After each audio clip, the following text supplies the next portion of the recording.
Hello friends, welcome to AS academy YouTube channel. तर आज आपला फर्स्ट लेक्चर आहे DSU, that is data structure using C. त्यामध्ये आज आपण बघणार आहोत युनिट 1, जो की आहे इंट्रोडक्शन टू डेटा स्ट्रक्चर. यामध्ये आपण डेटा स्ट्रक्चर काय असतं, डेटा स्ट्रक्चर कशासाठी यूज करतात, त्याची गरज काय आहे, परत डेटा स्ट्रक्चरचे टाईप्स काय आहेत, हे सर्व काही आज आपण ह्या लेक्चरमध्ये पाहणार आहोत. हे जर का तुम्हाला डेटा स्ट्रक्चरचे बेसिक जर का तुम्हाला कळालं की पुढील जे टॉपिक्स आहेत ते आपल्याला इझिली समजून जातील. तर first question is what is a data structure. Data structure म्हणजे काय असतं.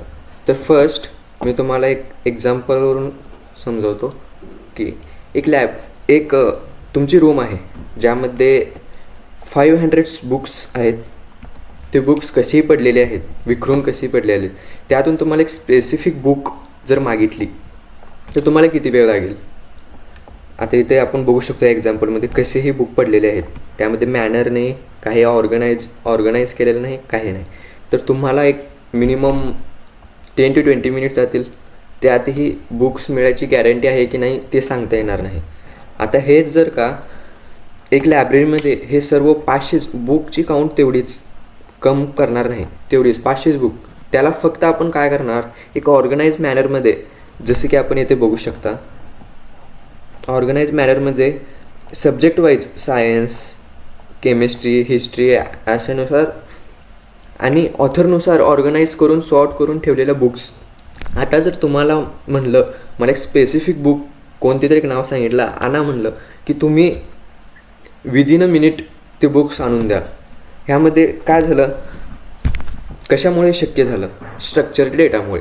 यालाच आपण डेटा स्ट्रक्चर म्हणतो की डेटाला स्ट्रक्चर्ड आणि ऑर्गनाईज करून स्टोअर करणं, जेणेकरून आपल्याला ते ॲक्सेस करायला सोपं जावं, त्याला प्रोसेस करायला सोपं जावं, म्हणून आपण डेटा स्ट्रक्चर यूज करतो. आता याची आपण डेफिनेशन बघूयात. A systematic way to organize, manage and store raw data in computer memory so that operations can be performed efficiently. आता ह्यामध्ये 3 पॉईंट महत्त्वाचे आहेत, जो की ऑर्गनाईज, मॅनेज अँड स्टोअर. जो काही आपला रॉ डेटा आहे त्याला एका ऑर्गनाइज्ड वेमध्ये स्टोअर करणे. फक्त डेटाला स्टोअर करायचं नाही, तर त्याला ऑर्गनाईज करून मग स्टोअर करायचं, त्यालाच आपण डेटा स्ट्रक्चर म्हणतो. याने काय होतं, आपलं जो काही ऑपरेशन्स आहेत ते काय, त्यांचं परफॉर्मन्स, इफिशियन्सी वाढते, फास्ट होतं आपलं काम कोणतंही. जर कोणतीही गोष्ट ऑर्गनाईज केली की तो ॲक्सेस करायला आपल्याला सोपं जातं. यालाच आपण डेटा स्ट्रक्चर म्हणतो. ठीक आहे, नेक्स्ट बघूया.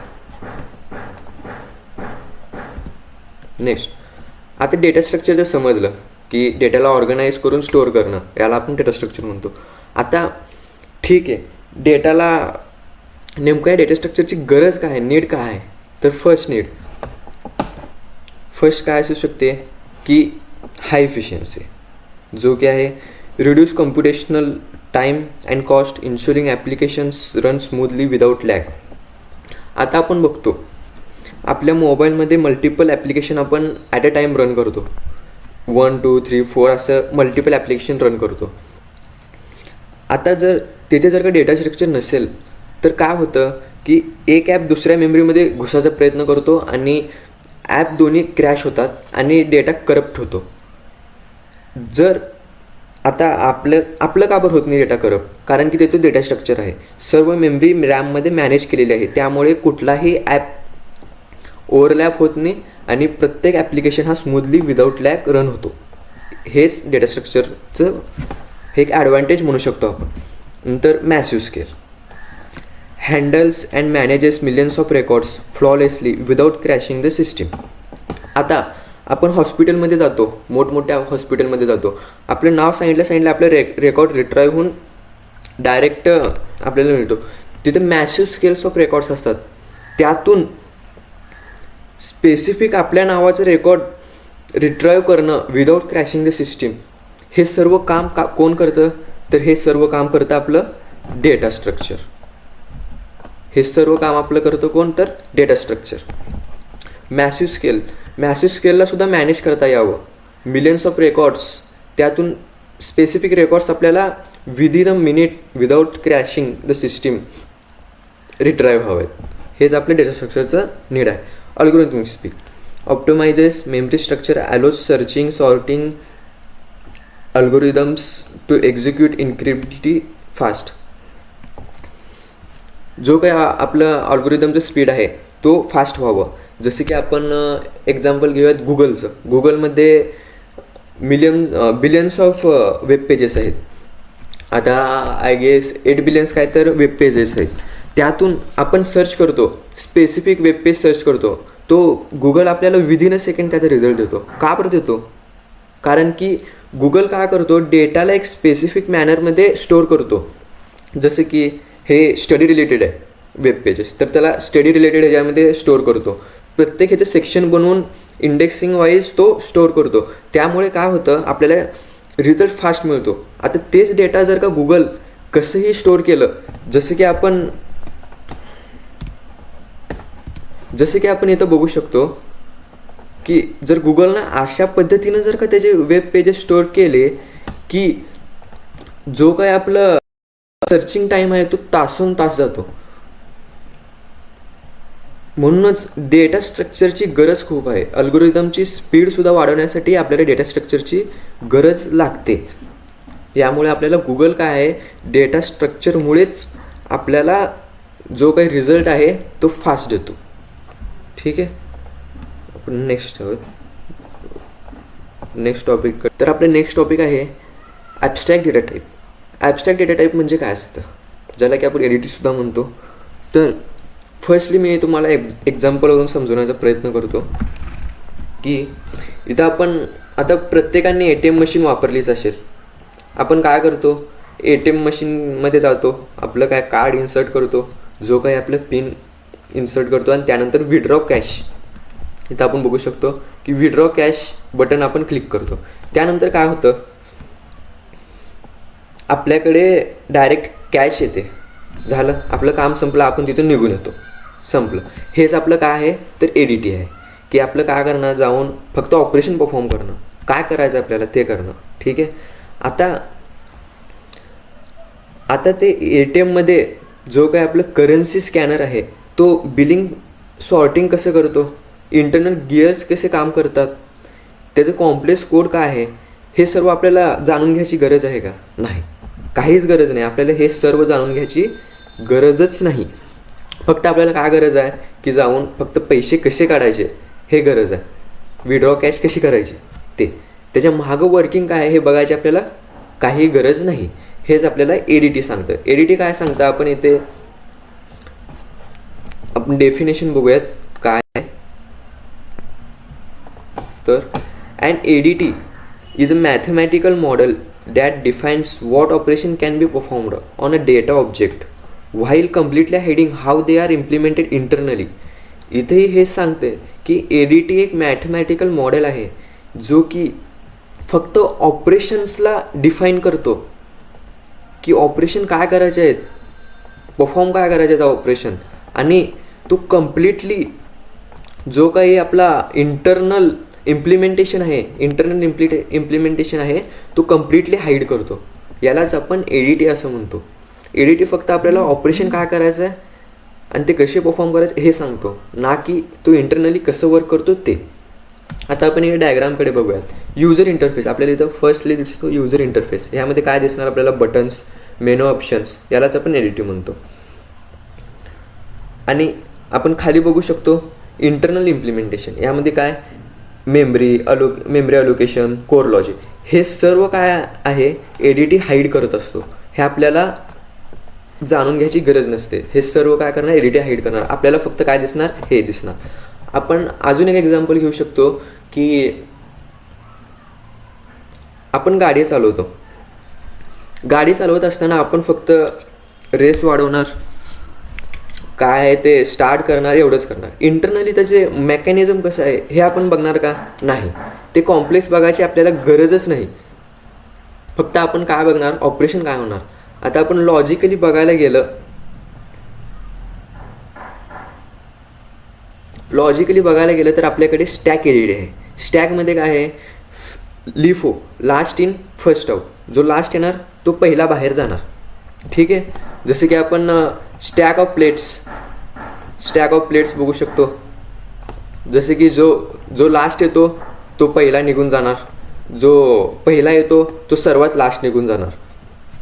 ठीक आहे, ह्यामध्ये फक्त एडिटी फक्त एवढंच सांगणार की लिफो करायचं आहे. ठीक आहे, लिफो करायचं आहे, पण इंटरनली तुम्हाला कसं करायचं आहे हे सांगत नाही. तुम्ही ते ॲरेने करा, अदरवाईज तुम्ही त्यामागे लिंक लिस्ट यूज करा. हे त्याचं काहीसुद्धा घेणं देणं नसतं. यालाच आपण एडिटी असं म्हणतो. ठीक आहे, तर आपण आता नेक्स्ट टॉपिक बघूयात की आता डेटा स्ट्रक्चर समजलं, एडिटी समजलं. आता डेटा स्ट्रक्चरचे टाईप्स काय आहेत हे सर्वांनाच प्रश्न पडतो. तर डेटा स्ट्रक्चरचे टाईप्स आपण बघूयात. फर्स्टली टाईप मेनली 2 टाईप्स पडतात, एक लिनियर आणि एक नॉन लिनियर.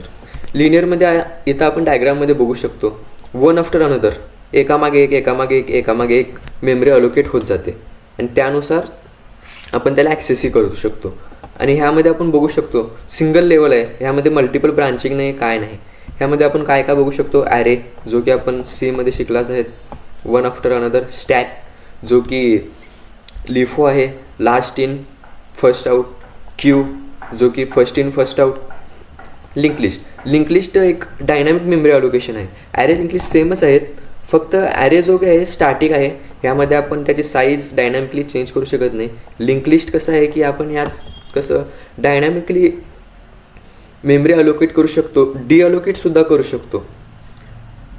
यालाच आपण लिंक लिस्ट म्हणतो. तर हे आपण सर्व काही डीपमध्ये शिकणारच आहोत, 3 कन्सेप्ट. चल आता नॉन लिनियर म्हणजे काय, याची मेमरी अलोकेशन्स वन आफ्टर अनदर नसतात. यात कसं की एका नोडला मल्टिपल्स नोड्स असतात. आता आपण लिनियरमध्ये बघितलो, एका नोडला एकतर पुढे किंवा मागे असे 2च नोड कनेक्ट होते. या इथे कसे एका नोडला मल्टिपल आहेत, पुढे पण आहेत, मागे आहेत, आणि या इथे काय होत आहे, ब्रांचिंग पडत जात आहे. हे फर्स्ट ब्रांचिंग, हे सेकंड, हे थर्ड, असे ब्रांचिंग पडत जात आहे. म्हणून याला आपण नॉन लिनियर म्हणतो. याला आपण हायरार्किकल असे सुद्धा म्हणू शकतो. यामध्ये टाईप्स पडतात, ट्री आहे, ग्राफ आहे. हे आपण पुढे बघणारच आहोत डीपमध्ये.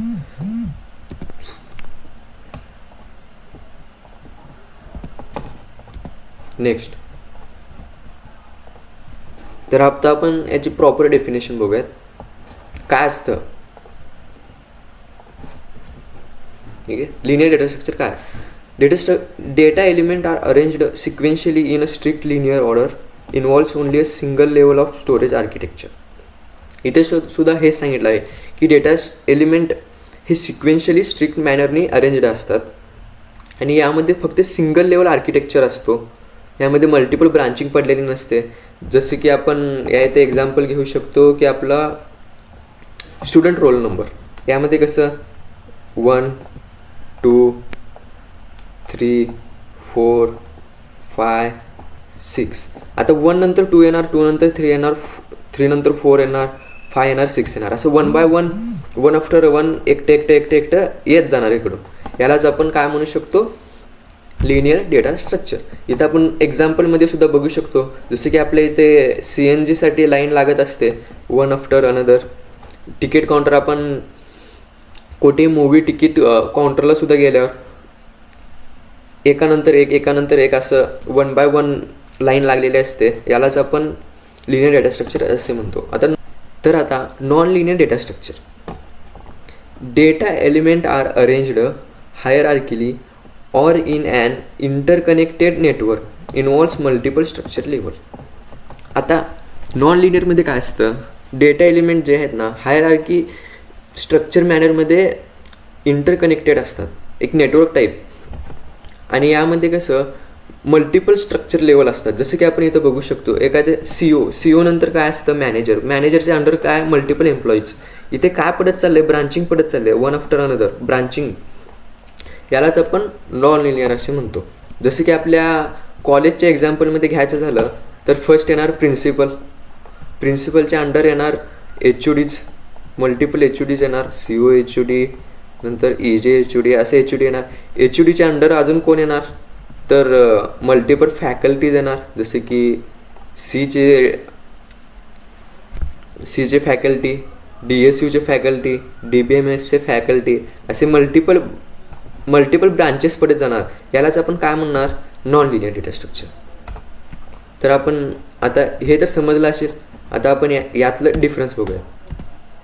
ठीक आहे, डिफरन्स काय आहे, तर फर्स्ट पॉईंट काय आहे, तर आपण फर्स्ट पॉईंट बघूया.